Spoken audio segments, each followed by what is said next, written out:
Peace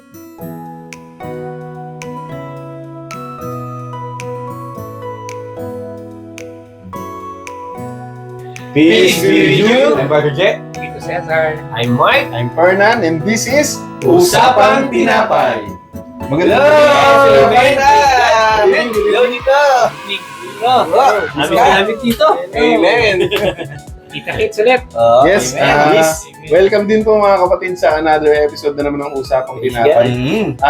Special tong gabi na to kasi muli makakasama natin ang ating paboritong tito. Dito, welcome po ulit sa Usapang Tinapay. Thank you for inviting me. Tayo po ngayon ay nasa 30th Sunday in Ordinary Time.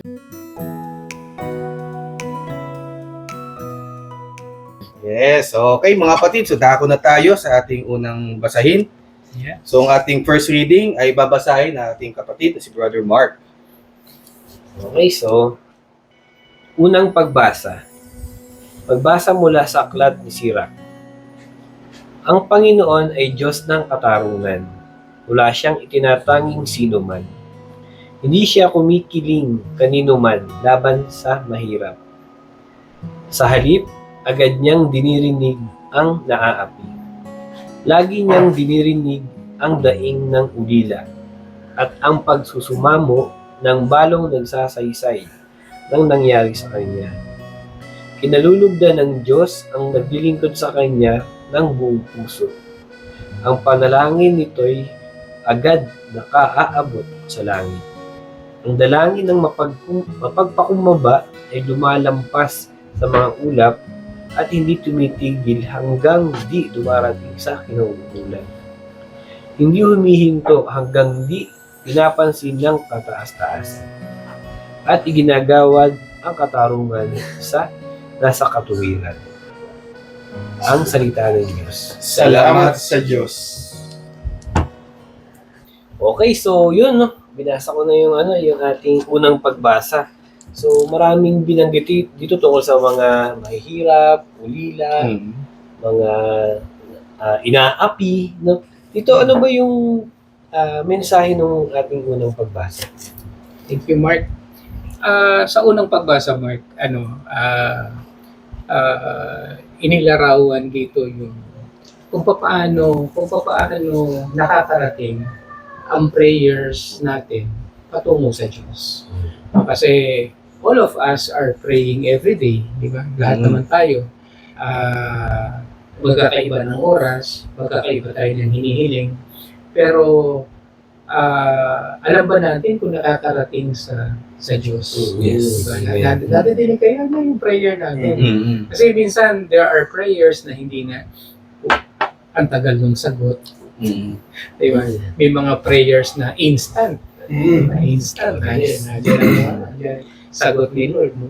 Pero alam nyo, ang sikreto pala, based dito sa reading kay Propeta Sirach, no? Sinasabi niya dito na ang prayer ay makakarating sa Ama. Pero meron siyang binigyan na example. Paano ba magdasal? Sino ang nagdadasal? Okay. Sabi ko nga sa inyo, halos lahat ng tao nagdarasal. Napakarami niyan. Pero ang nakakarating ng higit, no? Ang nakakarating ng higit na sabi dito, yung prayer ng mga ganitong klaseng tao, tumatago sa siguro kung may nakaharang na barrier, tatagos at makakarating yung mensahe diretso kay God. Nakakatuwang isipin na yung mga prayers nila nakakarating. And some example, binanggit dito. Hindi lang pala yung mga nagdarasal na mga mayayaman o yung mga sabihin na nating mga prayerful na tao. No? Binigyang diin dito yung mga walang-wala. Yung mga walang-wala. No? Akala natin, yung prayer ng isang mahirap, hindi nakakarating kay God. Yes. Sasabihin natin, hindi, prayer ko makakarating kay God, hindi yung sa kanya. Kasi mahirap lang siya. Alam mo pala, binanggit dito, kahit mahirap ka, kahit isa kang ulila o orphan ka, na walang nag-aasikaso sa iyo, o isa kang balo, wala ka ng katuwang sa buhay. Di ba? Napakahirap na isang balo. Di ba? Nandyan yung may depression ka o meron kang dinaramdam. Pero ang prayers pala nila, lubhang makakarating sa Diyos kapag ka ang puso nila buong bukal sa loob nila. Sabi nga, willingly, no? Na sila ay nagsiserve sa Panginoon. Hindi nakikita ng ibang tao. Sila lang mismo, in the eyes of God, no? Kapag ka ikaw ay nagsiserve, kahit wala nakatingin na tao, nakatingin ng Diyos sa'yo. So, nakikita ng Diyos kung talagang tapat ang puso mo, malinis ang puso mo, na talagang kailangan mo yung prayer na to. Amen. Walang makakapigil sa prayer mo na makarating sa akin, sa Panginoon. It will reach me. It will pierce the clouds. Kailangan ko lang makita yung humbleness ng puso ng tao ng darasal. Amen. Kailangan na. At hindi namimili ang Diyos. Sa unang paragraph, sinabi niya, ang Diyos, pantay-pantay. Pero, kinakailangan ipakita natin, bukal sa puso natin ang pagsisilbi. Hindi yung napipilitan tayo. Pusang loob na, kumbaga, way of life. Way of life natin na nakakita ka ng isang matanda, hirap na hirap tumawid sa kalsada. Eh di, manong tulungan mo. Yes. Di ba? Tulungan mong tumawid. Di ba? Merong tao dumaan sa tabi mo. Nakita mo na itsura niya. Makikita mo naman ang physical appearance sa isang tao. Makikita mo kung gutom, makikita mo kung hirap-hirap sa buhay. Huwag mo lang hintayin humingi sa iyo. Mga ganun ba? Sabi nga, pusang loob. Pusang loob kang gumawa ng mabuti, pusang loob kang maglingkod sa Diyos. At definitely, pag time mo na ikaw na yung hihingi ng prayer, sigurado God will hear your prayers. Amen. 100%. Amen. Amen. Amen. Amen. Galing. Good balik.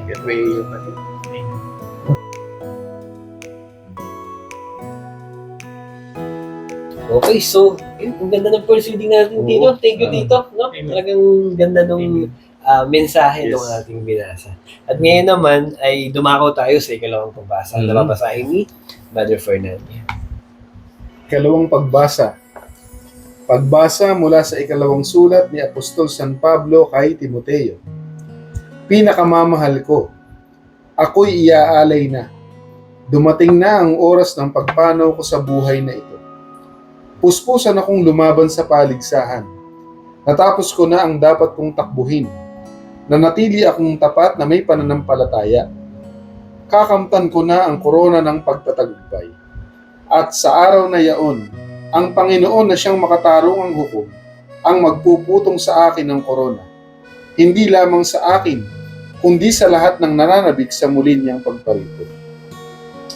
Walang sumama sa akin nang una akong humarap sa hukuman.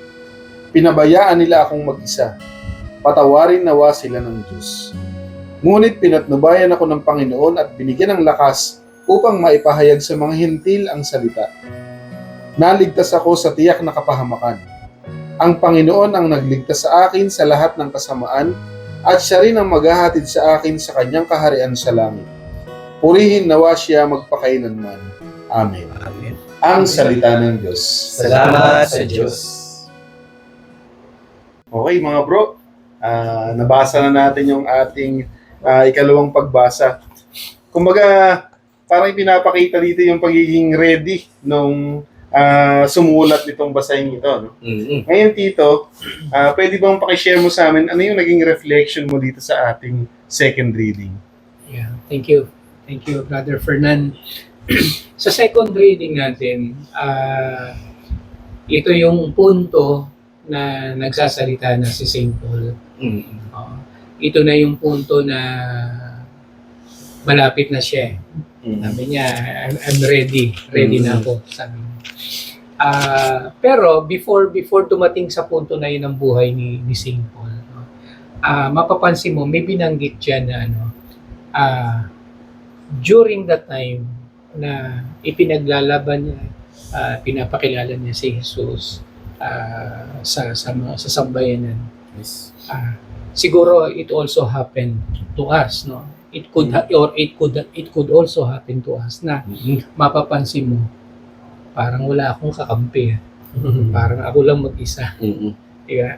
Napakabigat ng mabigat yung laban kapag pagkaisa ka, kung 5 tayo, may kalaban tayo, mas malakas ang puwersa. Yes. Pero kung malakas yung kalaban mo, tapos nag-iisa ka lang, mananalo ka kaya? So, we will experience it sa pagsiserve natin sa Diyos. Amen. Hindi tayo exempted kung naramdaman ni St. Paul yun. Mararamdaman din natin na may mga panahon na nag-iisa ka lang. Di ba? Mabigat ang laban, para matatalo ka na. Pero sabi nga ni St. Paul, sabi niya, nasa dulo na ako nung takbuhan Nasa dulo na ako Kumbaga, malapit ko nang matapos yung race. Ang tawag niya, I finished the race. Ibig sabihin ni St. Paul doon, nalampasan niya at nagawa niya yung ipinagagawa ng Diyos sa kanya. Amen. Tayo kaya, di ba? Tayo kaya masabi rin natin, will there be a point in time sa ating sa buhay natin, masasabi rin natin sa Panginoon, Lord, I finished the race. Diba? Normally, nadidinig ko yan kapag merong kapatid tayo na pumanaw, na namatay habang nagsiserve sa Panginoon. Diba? So, talagang sa puso natin, kahit tayo, kaya nating sabihin, itong kapatid natin na to, he finished the race. Yes. Kasi nakita natin kung paano niya isinabuhay ang paglilingkod sa Diyos. Di ba? So sana tayo ganun din. Kung paano ikinukwento ni St. Paul kay Timothy yung niya, parang siguro si Timothy binibigyan niya rin siguro ng hamon na kung natapos ko, kaya mo rin, kaya nyo rin. Di ba? So tayo siguro, kung tayo yung kinakausap ni St. Paul ngayon, can you also finish your race? Di ba? Ibig sabihin, wag niyong sukuan. Although it's hard, marami talagang pagsubok, matetest yung katatagan mo, maraming challenges talaga yung buhay, maaaring financial yan, maaaring karamdaman, or sa magulang mo, family relations, ang mabigat lagi, financial, di ba? Pagkaaral ng mga anak, gano'n, di ba? Kasi pinagsasabay natin yan dahil tayo naman we are family man. So, di ba? Yes. So, kakayod tayo at the same time, we proclaim the good news to people na nakaka-encounter natin. Hindi talaga madali. Pero kung kung nasasabi ni St. Paul, I finished the race, ako ang hamon ko sa ating lahat, let us try to achieve the same level of service. No? Wag nating sukuan. Huwag nating sukuan. Bagamat makaka-encounter ka ng challenges, wag mong sukuan kasi sinabi ni St. Paul, wala nga akong katuwang, wala akong katulong, pero ang Diyos nasa likod ko. Sigad yung in-explain niya, kaya ako to natapos kasi sigad patuwang ko. Di ba? Meron ka pa bang ibang hahanapin? Kung sabi niya, if God is with you, di ba? Meron pa bang may kulang pa ba? Amen. So it should be alam natin deep in our hearts na sa pagsisilbi natin sa Panginoon, sa pag-broadcast natin ng usapan tinapay na to, sa pag-share natin ng gospel, sa pag-share natin ng mabuting balita sa mga taong nakikinig sa atin, makadinig man tayo ng hindi kanais-nais, it's okay. Yeah. It's okay. Kasi sinasabi nga dito na kakampi natin ang Diyos. Amen. Huwag lang tayo magyayabang. Amen. Diba? Amen. We always keep our foot on the ground. Yes. No? Sabi nga dito, sabi nga ni Saint Paul, ang pagdating ng panahon, ang Panginoon ang magpuputong sa ulo natin ng crown of righteousness. Yes. Di ba nakakatuwa naman na na-encounter ni Saint Paul, ipapakain siya sa leon. Pero hindi siya kinain ng leon. Di ba? Because God is behind him. No? Example lang yun. So, imagine mo ka, leon, lalapain ka niyan. Di ba? Lalo siya sa mga Diba? kumain. O nasa kulungan, kayo lang dalawa. Leon at saka ikaw. Ang sarap mo kaya. Di ba? Di ba? Pero hindi ka pababayaan. Hindi tayo pababayaan ng Diyos. Yan yung sinasabi sa reading na to. Sa second reading ni Saint Paul na gawin mo lang ang dapat gawin, matatapos mo rin ang race na yan, at masasabi mo rin, kaharap ang Panginoon, Lord, I'm ready. Show me the way, paano pumunta dyan. At Lord, kung mamarapatin mo, iputo mo rin sa akin yung crown of righteousness. Amen. Nice. Sana makarating din tayo din. Sana. Amen. Praying. Praise God. Amen. Nice. Amen. Galing. Amen. Praise God.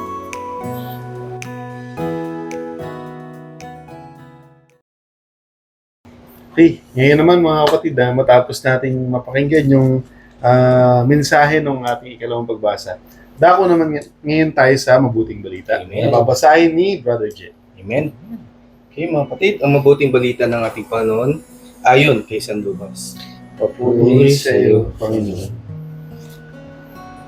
Sinabi rin niya ang talinghagang ito sa mga taong matuwid ang tingin sa sarili at hinahamak naman ng iba. May dalawang lalaking pumasok sa templo upang manalangin. Ang isa ay Pariseyo at ang isa naman ay maniningil ng buwis. Tumayo ang Pariseyo at nanalangin ng ganito: O Diyos, nagpapasalamat ako sa iyo sapagkat hindi ako katulad ng iba na magnanakaw, mandaraya, mangangalunya, o kaya ay katulad ng maniningil ng buwis na ito. 2 beses akong nag-aayuno sa isang linggo at nagbibigay rin ako ng 10 bahagi mula sa aking kinikita. Samantala, ang maniningil ng buwis ay nakatayo sa malayo, di naman lamang makatingin sa langit. Dinadagukan niya ang kanyang dibdib at sinabi, O Diyos, mahabag kayo sa akin na isang makasalanan.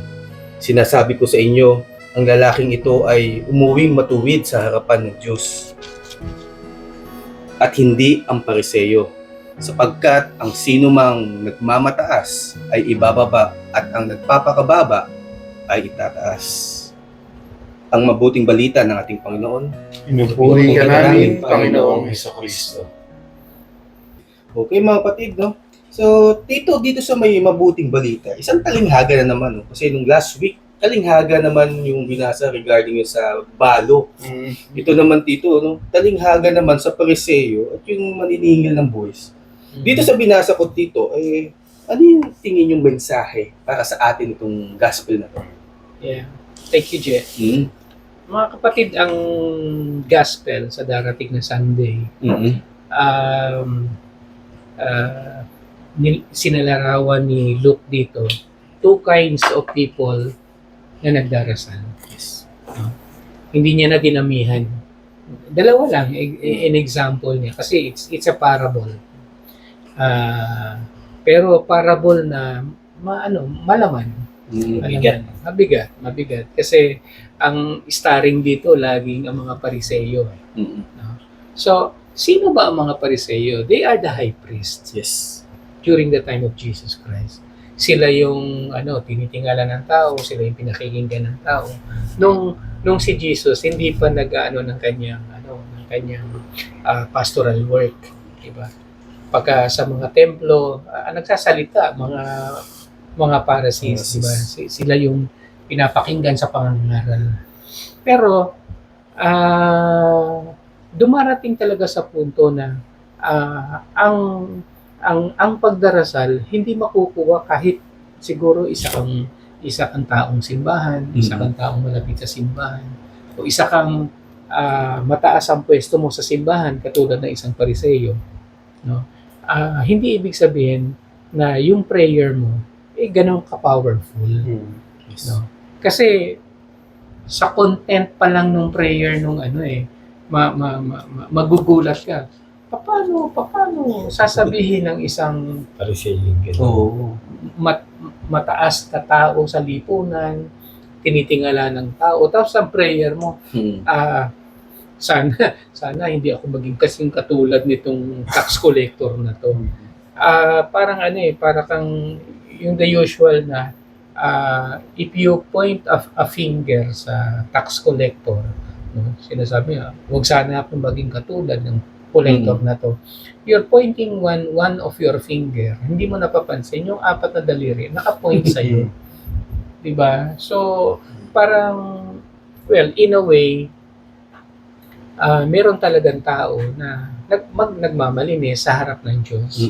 Akala niya makakalusot siya. Di ba? Kay God ka pa magaganon. Di ba? Kay God ka pa magsisinungaling. Di ba? Oo. Di ba? So, mga kapatid, lesson ang pinapakita sa atin ng buhay ng isang Pariseo na dapat huwag nating tularan. Huwag nating tularan. Nakikita naman natin kung ano yung tama. Di ba? So, pag nagdasal tayo, napakasimple nga lang nung dasal ng tax collector Sabi niya, Lord, hawak pa niya yung dibdib niya. Tinadagukan niya to. So, talagang he humble himself. Binababa niya sa rin na, hindi ako karapat-dapat na ako lumapit sa iyo. Siguro, sabi makasalanan ako, ako lumapit And most people na makasalanan, diba, karamihan ng taong nakakomit ng kasalanan, takot lumapit sa Diyos. Which is wrong. Diba? With more reason na kapag tayo naka-encounter ng mga ganyan, hindi naman kasi lahat ng kasalanan sinasadya mo Yes. Diba? May mga kasalanan na caught by situation. Pero meron din of course, may kasalanan din na sinadya mo, di ba? Pero the more na ang gusto ng Diyos, ang isang taong makasalanan, magbalik loob. Yes. Aminin mo, di ba? Kaya nga tayo merong talk about repentance and faith, di ba? Pag alam mong nagkamali ka, wag mo nang bigyan ng katwiran yung mali mo. No, maraming yung tinatawag ng pilosopo. Pero talaga ang ginagawa lang nila is they try to cover up, no. May taong ganoon Ayaw niyang ipakita sa ibang tao na na nagkamali siya. Merong iba siya na nagkamali, ipapasa pa doon sa sa mas mababa sa kanya. So, lalo na sa opisina, di ba? Nangyayari yan. Ikaw ang nagkamali. Pero dahil sa walang kakayanan yung messenger na mga tuwiran, sasabihin mo, di ba binigay ko na yung dokumento sa iyo, ba't hindi nakarating doon sa dapat puntahan? Nasisisi yung mababa. Pero ang totoo niyan, yung dokumento, very late mo binigay. Diba? Very late mo binigay. Kaya hindi nakarating. Pero isisisi mo, in short, maraming tao ayaw tanggapin yung pagkakamali. Just like this Pharisee, no, na naghuhugas kamay tayo na para bang walang nangyari. Sa mata ng boss mo, parang ikaw pa rin ang good shot, di ba? Pero sa mata ng Diyos, alam ng Diyos na yung panalangin ng isang makasalanan na gustong bumalik at humingi ng kapatawaran, para sa Diyos, this guy deserves, di ba, forgiveness. Di ba? Kailangan natin ng forgiveness. Hindi tayo pwedeng mabuhay sa kasalanan. Hindi tayo mabubuhay sa kasalanan. Hanggat maaari, we go to confession, di ba? Pagka nakakaramay ng kasalanan o meron tayong enough time, we go to confession. Dahil napakasarap mabuhay kapag yung katotohanan ng kasalanan mo, inamin mo sa Diyos, it will set you free. Amen. Yes. Lalaya ka. Hanggang sa Hindi yung nagtatago ka behind a sin. Mm. Wala kang kalayaan nun. Amen. Hindi masayang buhay mo. Yes. Hindi ka makakatulog ng maayos. So, ang hinihiling na sa pagbasa ng gospel na to is, if you commit sin, unang-una, tanggapin mo na nagkamali ka. Amen. Amen. Tanggapin natin, hindi mo na kailangan magyabang. You cannot boast na yung kasalanan, mapagtatakpan mo. Hindi mo kayang takpan yan. Mm-hmm. Di ba? Maaring hindi nakita ng ibang tao, hindi nakita ng boss mo. Pero ang Panginoon, kitang-kita tayo. Wala tayo may tatago sa Kanya. So, God is telling us, come to me. Lahat kayong makasalanan. Lahat kayong makasalanan. Alam sabi ng Diyos, alam ko napapagod kayo. Dahil, imagine mo yun, bit-bit mo sa balikat mo yung kasalanan mo. Eh di pagod na pagod ka niyan everyday. Sabi ng Panginoon, come to me all of you diba? Who are heavily laden of sin. Yan. Akin na lahat yung kasalanan nyo. Aminin nyo na lang. Aminin nyo, magpakumbaba kayo sa Diyos. At sabihin mo, Lord, sorry po, nagawa ko to, pero patawarin mo ako, Panginoon. Hahawa ka sa dibdib mo na talagang inaamin mo na you commit a sin. Amen. At pag natanggap mo yun, ilapit mo sa Diyos. Siguro naman ang Panginoon, katulad ng prayer ng tax collector, diba? Sabi doon, whoever exalts himself, diba? Kung sino yung taong itataas ang sarili niya, ibababa ng Diyos yan. Yes. Ibababa ng Diyos yan. Diba? Yung Pariseyo, tinataas niya sarili niya, nagpa-fasting ako 2 times a week. Diba?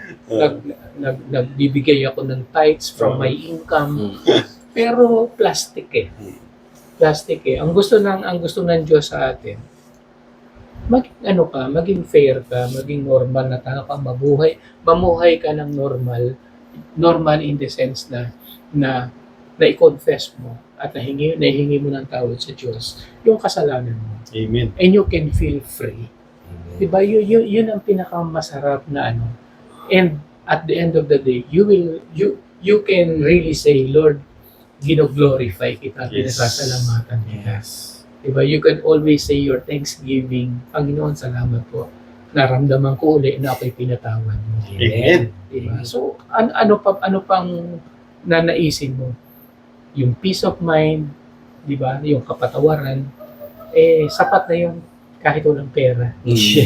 Tama. Diba? You can start your life all over again. Amen. Diba? Ang ganda ng pangako ng Diyos. Nandiyan siya lagi sa likod. Amen. Amen. Nice, Tito. Thank you. Thank you. Ganda. Thank you.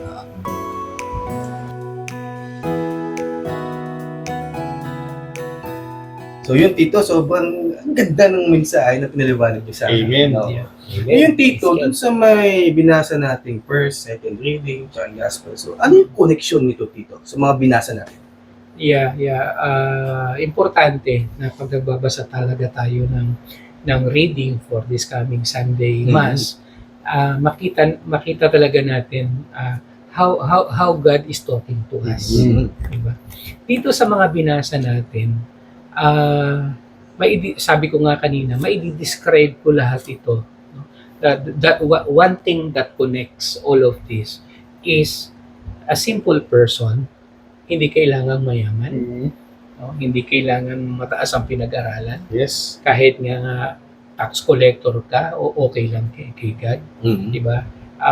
As long as you're willing to finish the race. Di ba? Hindi sumusuko. Di ba?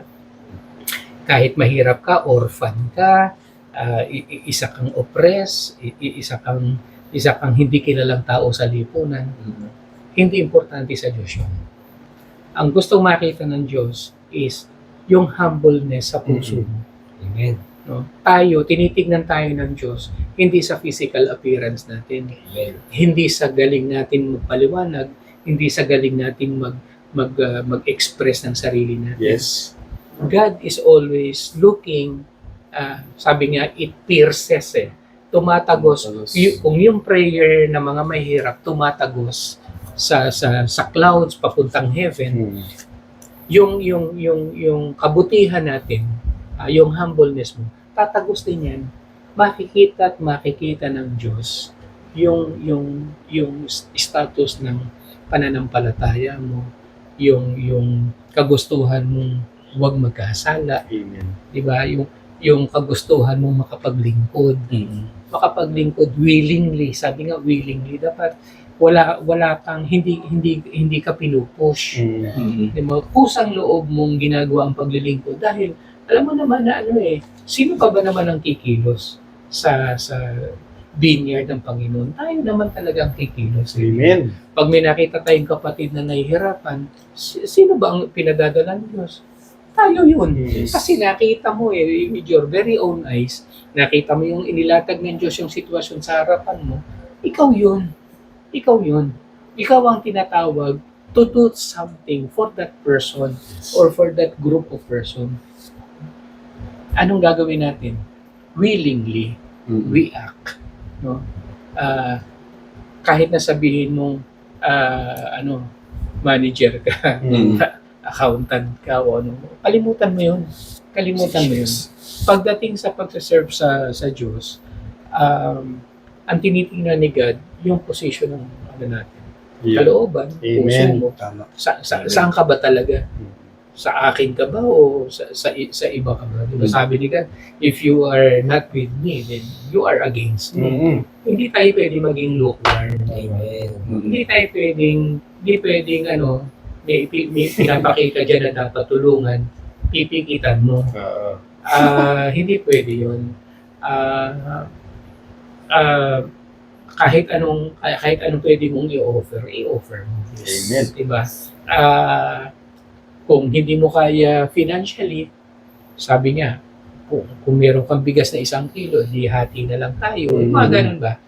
No? Pero of course, at the end of the day, hindi naman po pwedeng puro prayer lang i-offer natin. Yes. Diba? Sabi nga, lalagyan mo naman ng action. Amen. Lagyan mo ng action. Hindi pwedeng, sige Brad, ipag-darasal na lang kita. Samantalang meron ka naman pantulong. Diba? Ba't mo naman ipagkakait? Yes. Diba? Doon sa mga punto na yan, hindi natin napapansin, nagkakasala ka na. Amen. Nagkakasala ka na kasi ikaw yung God sent you Diba? Balik ta rin natin yung sitwasyon, ikaw yung nangangailangan. Tapos tinanggihan ka nung Sakit. tao na ipinadala. Aray. Masakit, diba? Aray. Yun yung yun yung para matanggap mo yung crown of righteousness na sinasabi na matatanggap ni St. Paul. No? Let us aspire. I-aspire natin na kahit sa totoo lang, kahit hindi na natin tanggapin yun tayo are just servants of God. Yes. Amen. Servant lang talaga tayo. Wala tayong ipagmamalaki talaga. Ano man ang ma-attain natin, the best goal, sabi nga, the best goal for us to finish the race dito sa inumpisahan nating usapan tinapay na to is parating sa mga possible viewers natin how good God is. Amen. Gaano siya kapantay tumingin sa lahat ng tao. Yes. At paano mo ibabalik sa iba yung tinanggap mong biyaya. Diba? It's a universe of love. God is love. So, ang hinihingi lang sa atin, do this and remain humble. Yun. Remain humble. Amen. Wag nating ipagmamayabang. Kung po pwede nga, sarilinin mo na lang. Yes. Diba? Halimbawa, sabi ko nga, meron ka 1 kilong bigas, binigay mo yung kalahati dun sa walang pagkain, kalahati sa'yo. Huwag mo na ikwento sa iba na, o yung bigas ko, kalahati na nga lang yung kinain ko. Huwag ganun. Huwag ganun. When you help, through the heart. Kasi, pag nagdasal yung mahirap na yan, at sinabi ng mahirap, Lord, salamat po dun sa nagbigay ng kalahating kilong bigas sa akin. Lord, tulungan mo siyang makarating sa langit. Amen. Imagine mo yung sinasabi na the prayer of the lowly will reach heaven. Yes. Diba? Imagine mo, Ganda. sa maliit na tulong mo, ipinagdasal ka ng isang taong hindi mo naman kilala. Oh, di ba napaka, kahit hindi mo na nalaman, pero the mere fact na yung taong tinulungan mo, ipinagdasal ka, praise God. Amen. Praise Nice. Amen. Amen. Tsaka, Amen. swerte ka. God. Kasi, tumulong ka dun sa mahirap, pero sa totoo lang, mas malaki yung reward na natanggap mo, di ba? Dahil prayer from a lowly person nga, straight sa langit. Straight sa lahat. So, ang ganda ng reward na nakuha mo, di ba? Tsaka yun nga mga brothers, namiss ko yung kay Tito Cesar, yung mga ganyang vista. Alam mo yung biglang napapangiti ka na lang, wow, yes. Bigla ka mga, Praise ay, God, oo nga, no? mapapaimin ka talaga. Ang ganda. Praise God. Amen. Sana mapapanood yung itong episode. Amen. Amen.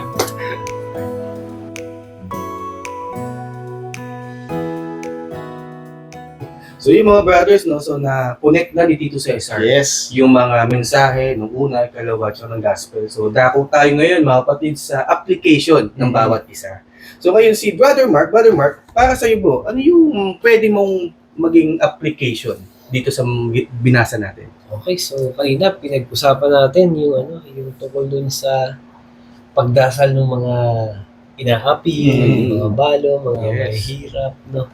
Ngayon, ang pwedeng natin maging part dito is paano ba natin sila mauunawaan? Paano natin sila maiintindihan? Kasi tayo, alam natin na gano'n yung sitwasyon nila, no? Hindi nila ma-express ng maayos yung mga sarili nila. Alam natin yung mga pinagdadaanan nila. So tayo, pag binarinig tayong hindi maganda sa mga sinasabi or sa mga kinikilos, we have to understand. Oo. Kasi ganun yung pinalakihan nila, no? Ganun yung kanilang naging way of life. At huwag natin silang i-judge na porket ganun yung naging way of life nila. Hindi ibig sabihin nun ay masasamang tao sila. Yes. No? We have to understand, we have to help them express themselves. Kasi nahihirapan silang mag-express ng mga sarili nila. Yes. Nahihirapan silang magsalita. Oo. Kaya minsan nahihirapan silang ipaglaban yung mga karapatan nila. No, tayo bilang mga kapatid nila, bilang kaibigan nila, we can help them to do that. No, we can alam na intindihan natin yung sitwasyon nila at pwede natin silang ipaglaban. Yes. Lalo na sa nangyayari ngayon sa ating mundo, no? Yung hindi pagkakapantay-pantay, no? At lagi nating tatandaan na ang ating Panginoon is a God of justice. Yan. At yun din dapat ang gawin natin. Na dapat maging pantay-pantay ang pagtingin. Walang bias, no? At yun, lagi nating tutulungan yung mga talagang nangangailangan ng tulong na hindi kayang tulungan ang kanilang sarili. Yes. Kasi ang Panginoon nga natin, gusto silang tulungan. Pinapakinggan silang mabuti. Oo. Pinapakinggan yung mga pinapanalangin nila at tinutupad yun. No? So tayo, tao lang tayo pa kaya ang Panginoon ginagawa yun. Tama. Tayo pa kaya. Oo. So tayo, mas gayahin natin ang ating Panginoon. No? Yes, amen. Yun, kasi nga, kailangan isabuhay din natin yung ating pananampalataya. Kasi minsan, pinapakita natin na simba nga tayo ng simba, no? So, pero, pag labas ng simbahan, no? Minsan, iba na yung nagiging way of life natin, no? So, napakahirap na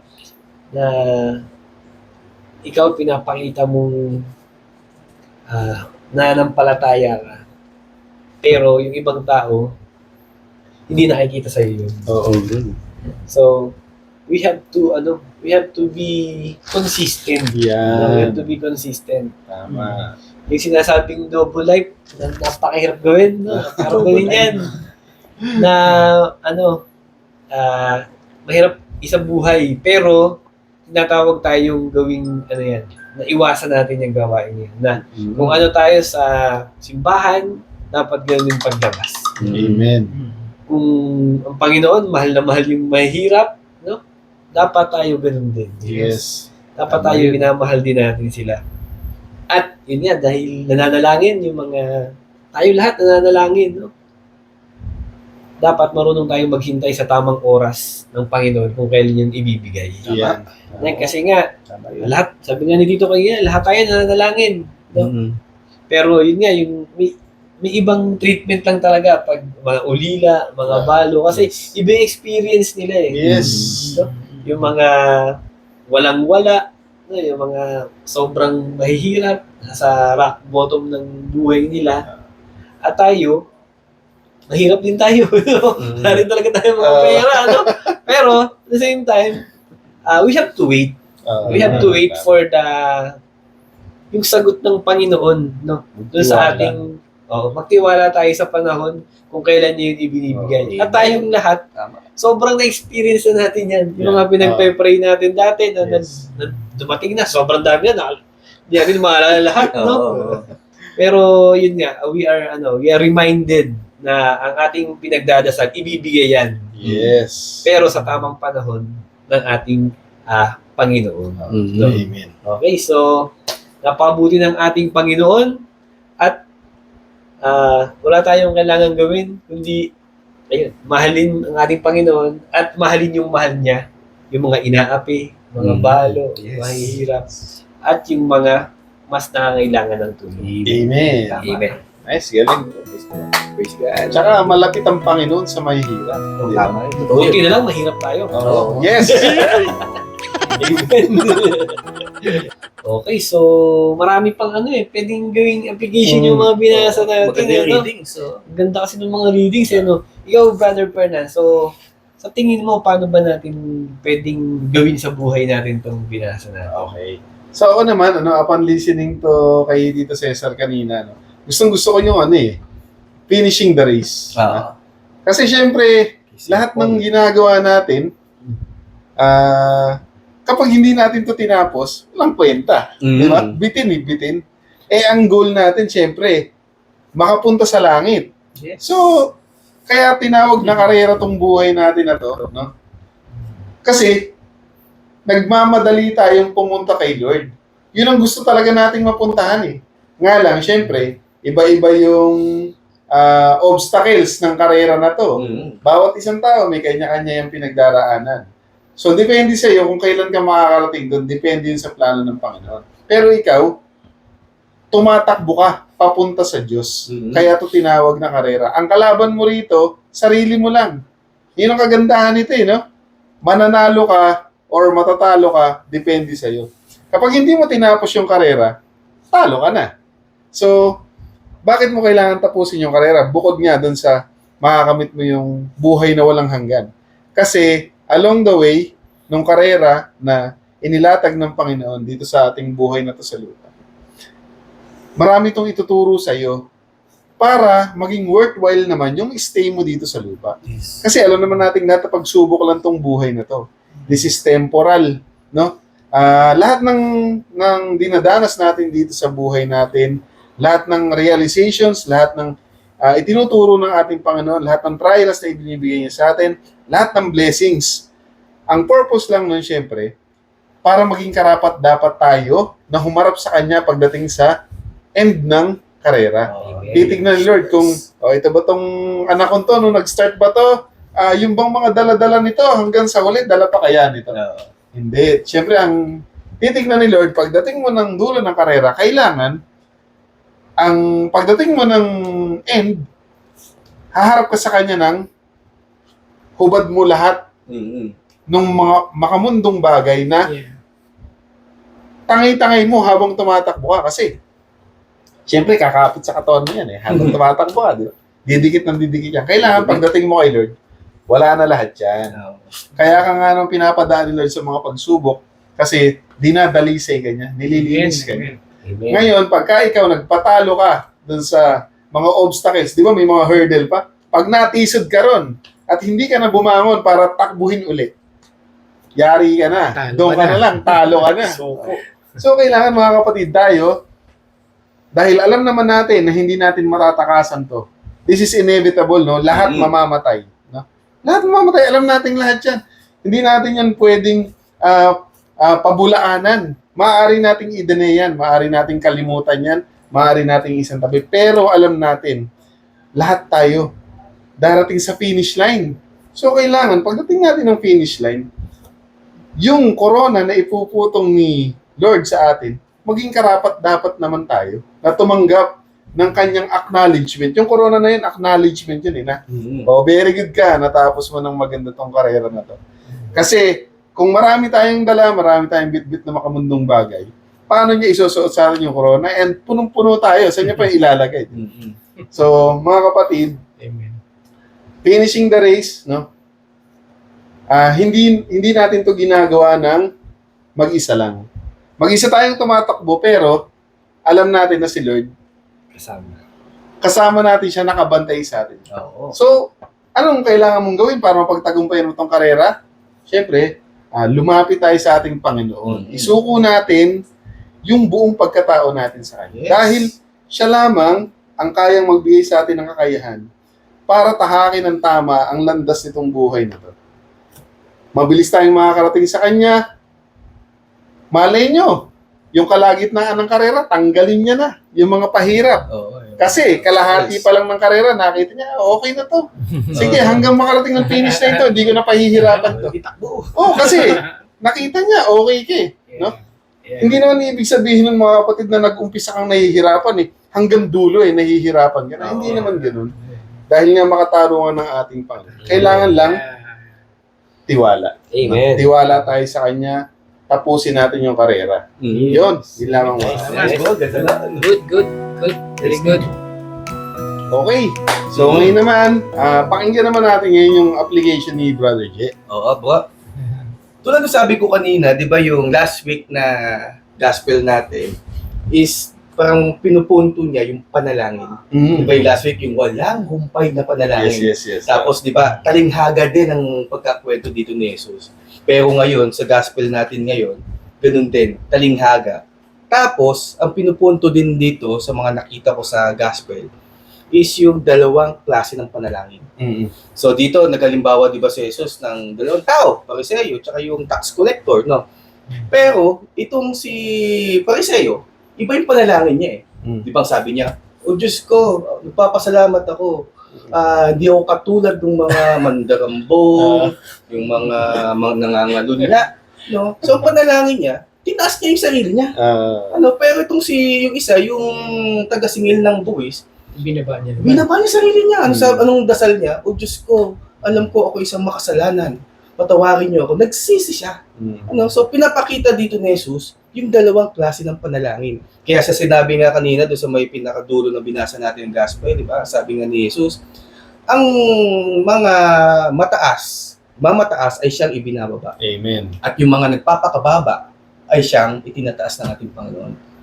Kung tayo nagdarasal ng pangsarili lang natin, hindi siguro para sa akin yun yung kahabag-habag sa Panginoon. Pero kung pinagdarasal natin yung kapwa natin, lalo na ngayon, di ba, usok-uso yung mga may sakit ngayon, Oo. may mga lagnat, di ba, yung mga nababalitaan natin, may mga influenza illness ba yan? Oo. So dapat, pinagdarasal din natin sila. Silang may mga may sakit. Di ba nga ang sabi nga, the best medicine is the prayer. And the best doctor is our Lord. Amen. So, ang mabisang gamot talaga is panalangin. At yung pinakamagaling na doktor na makakapagpagaling ng kahit anong may sakit ay ating Panginoon. Yes. Kaya maniwala tayo na ang power ng prayer is sobrang lakas, sobrang powerful. Amen. So, every time, dapat nagdadasal tayo.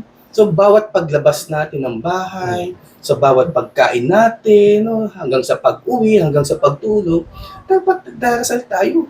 May napakinggan nga ako na sinasabi to sa atin, sa atin, na ilang beses ka ba nagdarasal Oo. sa isang araw? Di ba, binibilang ko natin yan. Hanggang sa pagkising sa umaga, hanggang sa pagtulog sa gabihan. So, ilang beses ba tayo nagdarasal? No? Kaya mga kapatid, mga tinapay, dapat ma-immune natin ang pagdarasal. Kaya alam nyo nga, nitong nagdaang araw dito, mga brothers, ay ano kami ng rosaryo ng aking ng asawa. Sobrang lakas talaga ng panalangin ng pag-rosaryo. Amen. Oo. So, isama natin yan sa daily routine natin, yung pag-rosaryo. Lalong-lalo na sa nangyayari sa bansa natin. Amen. So, isang magandang application sa buhay ko is yung talagang matinding panalangin Yan. na hindi mo dapat dinadalangin yung sarili mo. Kasi ang Diyos, alam niya yung plano eh. Iba yung plano ng Diyos sa panalangin mo eh. Di ba sabi ko nga sa'yo tulad nung last week bro, no?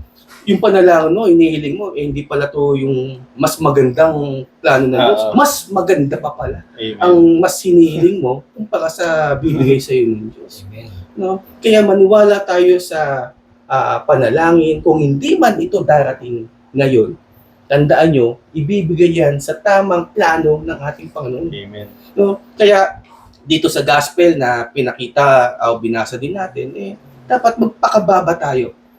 Kasi dito tayo, every time tayo nagdarasal, dito tayo nagpapakumbaba. Kasi dito tayo humihiling. Umaharap tayo sa Kanya, lumuluhod tayo sa Kanya every time tayo nagdadasal at nagsisisi tayo sa mga kasalanan din natin. Tulad ng panalangin ng tax collector. Diba? O Diyos ko, patawarin mo ako. Isa akong makasalanan. So, ang Panginoon, itataas niya yan. So, pagbibigyan niya ng Panginoon, yung forgiveness na sinasabi kanina ni Tito Cesar, ibibigay doon sa may taong nagsisisi sa mga kasalanan. Kaya kung may mga nagawa man tayong pagkakamali, aminin natin sa Panginoon. Kasi ang Panginoon ay siya yung Panginoon na mahabagin. Siya yung Panginoon na may awa. At siya yung Panginoon ng may hustisya.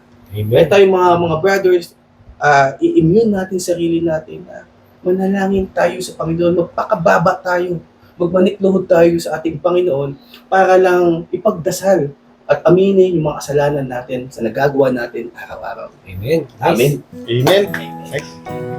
Praise God. So yun, Tito. Para sa iyo naman po, Tito. So paano mo siya ma-apply sa buhay niyo po?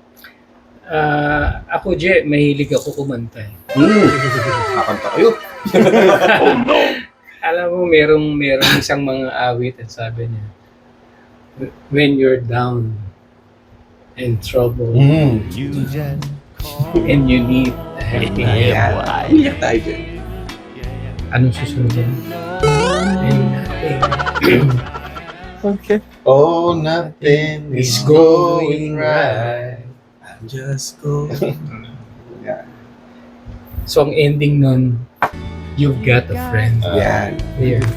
So, dito sa istorya kasi na-focus ako dun sa istorya ni St. Paul that it came to a point in his life na wala siyang kakampi. Wala siyang kakampi. Parang stand alone, you and me against the world. No? But he never stops. He never stops. St. Paul just continue what he is supposed to do. Dahil alam niya yung purpose niya. Amen. Alam niya yung gusto niyang ma-attain. Sabi mo nga, he wants to finish the race. Pero more than that, no, ang gusto ni St. Paul, yung kagustuhan ng Diyos, yung purpose ni God sa puso niya, magawa niya talaga in his real life. Amen. Na para sa atin, hinahamon tayo na sa buhay na to, hindi sapat yung nangangaral tayo. We have, in real life, you will encounter real situation. You will encounter real people, real problems. And anong gagawin mo pag yan na?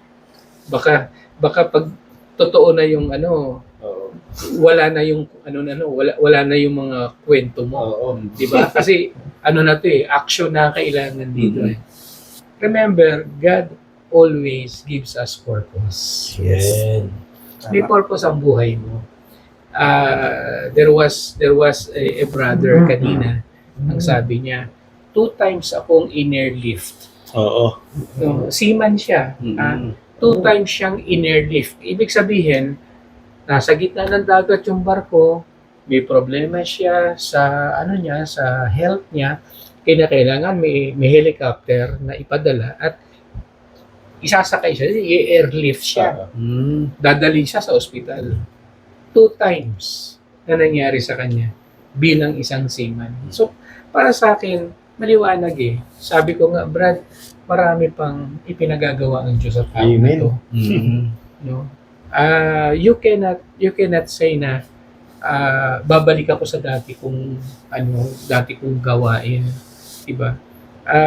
Manapa ang dapat mong is, Lord, sinave mo ako for the second time. Meron kang ipinagagawa sa akin. Kahit mahirap yan, Lord, sabihin mo, gagawin ko. Yun. We in our life, laging darating ang pagkakataon na susubukin ka. Yes. Na yung pagsubok, wala kang matawag. Akong kakampi Ako lang mag-isa di ba? Ako lang mag-isa Doon mo palalakasin yung pananampalataya mo na you got a friend in God. Amen. Yun, huwag mong kalilimutan yun. In all times, in all troubles na papasok sa pamumuhay natin, no, nahahamunin tayo sa pagtulong sa kapwa natin. Always ang nasa sa loob natin, hindi ka nag-iisa. Hindi ka nag-iisa. Lagi mong katuwang ang God kasi mabuti yung gagawin mo Amen. Yung purpose mo, mabuti yun Hindi ka pababayaan ni God. Sabi niya lagi, I will always be with you. Amen. Diba? I will always be with you all the time. Till the end of days. Yes. Hanggang sa katapusan ng mundo, nandyan ako. Huwag mong sabihin, nagbibiro lang si God. Hindi sinungaling ang Diyos. Pag sinabi niyang, I will be with you always, sigurado yun. So, anong dapat natin gawin? Sabi nga, gawin mo yung pinapagawa sa'yo. Sabi ni Fernan, finish the race. Sabi ni Je, samahan mo ng prayer. Sabi ni Brother Mark, gawin mo yan. Kasi alam mo, si God, yung crown of righteousness ibibigay sa'yo. Na pagsama-samahin mo lahat yan, ang bottom line yan, serve God. Magsilbi lang tayo sa Kanya, the best way we can, lahat ng kulang mo, ipoprovide niya. Amen. Lahat ng kakailanganin mo, ipoprovide ni God. Hindi ka mamumroblema. Even yung lalabas na word sa bibig mo, pagkakaloob niya sa iyo. Yun. Exacto. So, ang hamon ng Diyos sa atin, go on with your life. Kaya kita binigyan ng buhay, importante ang buhay mo. Huwag kang susuko, go on with your life. Ano mang sitwasyon ang ma-encounter natin, tayo o yung ibang tao, huwag kayong hihinto, mga kapatid. Amen. Go on with your life. Jesus is your friend. Yes. He will always be with us. Amen. Pangako niya. Amen. Amen. Galing. Amen. Amen. Amen. Okay, maraming salamat mga kapatid. Thank you. Thank you mga bro. Thank Thank you. Thank you, Lek. Thank you sa opportunity. Yes. Thank you, Je. Muli maraming pong salamat sa pagsama niyo sa amin sa isa na namang episode ng Usapang Tinapay. Amen. Kung nagustuhan niyo po yung kwentuhan namin, kung may napulot po kayong aral, please like, share, and subscribe. Nang sa ganun, matulungan niyo po kami ikalat yung mabuting balita ng ating Panginoon. Mga kapatid, yung pong maliit na effort niyo, napakalaking bagay po sa amin. Yes, meron din po kami dyan sa Facebook na podcast page ng Usapang Tinapay Podcast. So, follow, share, subscribe din mga kapatid. Okay, so grabe, dami natin natutunan. Lalo kasama natin si Tito. Amen. Iba talaga yung wisdom ni Tito. Yes. So, yun o, maging finish the race. Yeah. No, finish the race. Be humble, no? Tulungan yung mga mahirap, yung mga intindihin natin sila. At for sure next week, another learnings from the Word of God pa rin. Para sa mga susunod na misa. No? Okay, so may ihahabol lang ako na announcement, no? Yeah. Para sa Christian Life Seminar po namin dito sa Cavite. Dito sa Aguado, Luis Aguado National High School. November 9, 8 to 5 p.m. po yan, no? All young couples are invited. Dito po sa Cavite, yung mga yung mga malapit, no, yung mga malalapit para mas madali po natin silang ma-reach.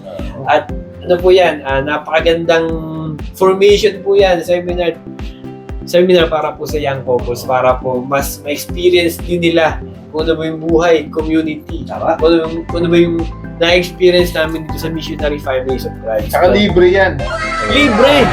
Tapos papakainin namin ngayon masarap na pagkain. Message na kayo, taga-sakay, susundutin namin. Susunod namin kayo. Makikita nyo kami. Yun, makikita nyo kami ng live. Yun, makakapakinig kayo ng mga speakers na magagaling. Mga speakers na magagaling. Siyempre, nandun si Tito. Nandun si Tito, makikita nila si Tito noon, no? So, Only Hope, yan ang title. Yan ang title ng aming CLS sa November 9. So, kita-kits po tayo sa November 9. Momar, may gusto lang dagdag. So, gusto ko lang batiin yung aking asawa ng happy birthday. Oh, happy birthday! Happy birthday sa'yo. Happy birthday! Alam na yan! Makita ka naman dito. Alam na yan! Siya kaming camera girl. Nahihiya. Okay, so, mga kapatid, lagi nating tatandaan Na ang tao hindi lamang sa tinapay na bubuhay. Kundi sa bawat salita ng Diyos. Bye! Happy birthday, June! Yay! Pakain ka na! Till next Ayun, inat na.